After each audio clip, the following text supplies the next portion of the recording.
welcome back everybody. We would like to introduce you to a couple of fascinating models, in particular Richard here. And Colin is going to show how Richard works. Okay, thanks Fiona.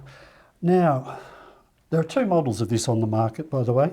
This is the Coloplast Titan, which is the model I have. They're very similar, minor differences, but basically they're both the same.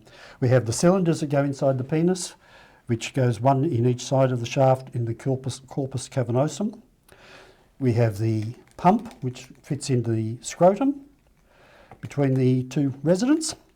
And we have the reservoir to hold the fluid, which is inserted in the abdomen in my case, or the lower pelvis in a lot of cases, below the bladder. So that's what it looks like inside. And before you say, wow, that's big, can I have one like that? It's worth remembering that only about 2/3 of our penis is actually on the outside of the body. The other third is actually internal, so a lot of this you won't see. So that's okay, you can see a bit of a silhouette there, how it fits in. This is Richard. Now Richard's already had the operation, he's had the implants inserted, and what we do now is we reach down to the scrotum. There's a little bulb there in the middle between, and we just pump that. Now, the scrotum is full of fluid and slippery and that, so you have to be careful how you hold this pump, because it can slip out of your fingers if you haven't got it right, and it's painful, so you don't want it to do that. So we just give it a few pumps. In the beginning, you might want to do full hard pumps, but as the pressure builds up, that gets a bit more tender on the scrotum, because you're pinching the skin as well when you squeeze this bulb. As you can see, Richard's starting to come up a little bit there. So we give him a few more pumps. I'm glad you're doing this, Colin, and not me. That looks quite tricky. It also was recommended to me that you do it yourself, not get your partner to do it, on the theory that if she squeezes the wrong bulb, it's painful. And there probably won't be any sex. All right. This is actually quite firm. This is firmer than the one in my body, and it's a lot firmer than this one, which is very, very soft because it's no resistance. So we're getting there. There's quite a bit of resistance now. It's quite a firm pressure to... Oh yes, definitely. Yes, that's quite firm. You could probably use one squeeze a bit more, maybe. No, that's about all you're going to get. Yes, and that's interesting also, because you notice it doesn't go up into his head. It doesn't go into the head. The head's separate, has a separate blood supply and separate to the corpus cavernosum and the shaft. You can feel those cylinders internally there if you feel them. And in some men, they find that because those cylinders are there, they get a little bit more width. Might not get any depth or length, but you might find in some blokes they get a little more diameter. So that's about it. You'll notice also he doesn't stand up like, yes, he's the not original pointing model to the stars. did. But he's still quite reasonable and workable piece of equipment there. Yes, that's fantastic. So then when you're finished, you can have him up for whatever reason. They recommend you inflate him at least once a day, just to keep the blood flowing in the thing, keep it stretched, to simulate the nocturnal erections. So you might do that for a minute every morning or whenever suits you. The other good thing about this is once he's up for as long as you want, whether it's 1 minute, 10 minutes, an hour, 2 hours. You can literally die with this.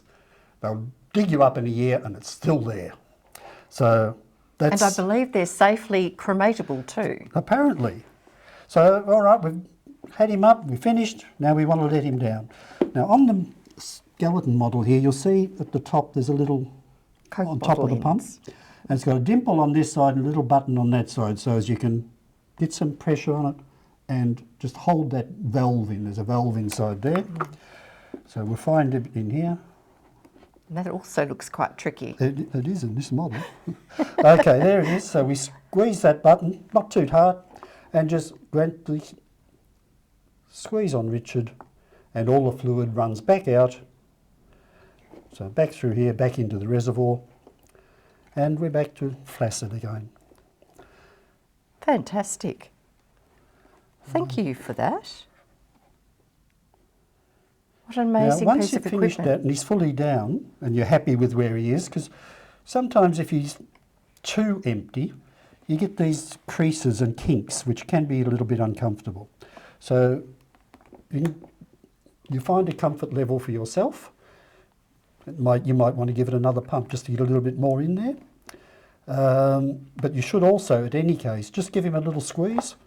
It resets that valve, because otherwise the valve might stay open slightly, and you wandering around, you find you've got a bit bigger package than you were expecting to be carrying, as gravity does its bit.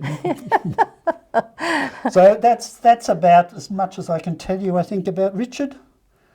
Thank you for that demonstration, Colin, and I'm very glad you manipulated Richard and I didn't have to.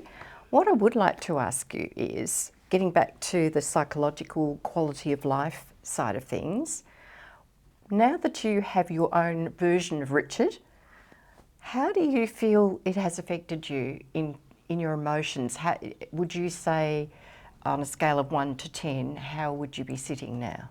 Compared to previously, the last 2 years, about 11. Wow. Yeah, for the first couple of weeks after everything had settled down and the surgery and everything had healed, yeah, I was on cloud 9 for quite a long time. And it's just so good. It's boosted my self-esteem, my confidence, made me feel much better within myself. My emotional well-being has improved dramatically. That is wonderful.